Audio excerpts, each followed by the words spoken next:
حلاه دجالك ألف وين صار نقضي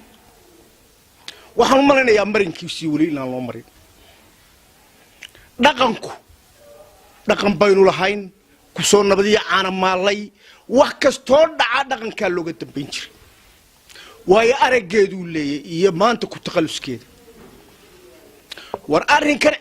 afeen waxaan dhaqanka looga ilaalinayo waa maxay ee dhaqanka loogu dirlay miyaan dawla doonayn diga niman galin ma guban baa leeyo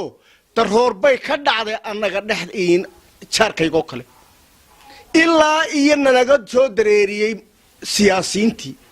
oo la yiri saacad kaga baxa oo dhaqankayaga aan isugu hadhnay nabadgelyo lama gaadhin waxaan leeyahay madaxweyne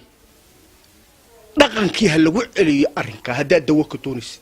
oo waliba waa inay galaan gudabiisi ciise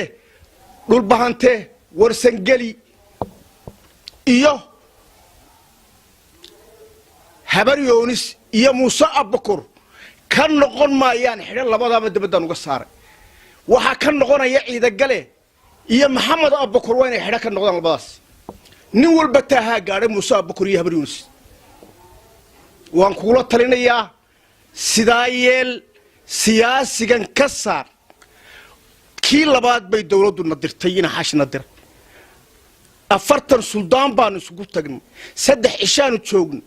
maalin saddexaad dib u ciidan dhan oo dawladda naga duldugo wuxuu yiri dawladda galaysa وهذا ما حد نقصه دريس ولي قاب كل ما بدل بانك ولا موسو بيحو بدل وعيب سيدي ذا أبا ماشى تالا متقرن ماذا يسمع الله بكون باتالا ماشى كجو أنقاض أو لقن كي كل بانك ولا أنا قاتلو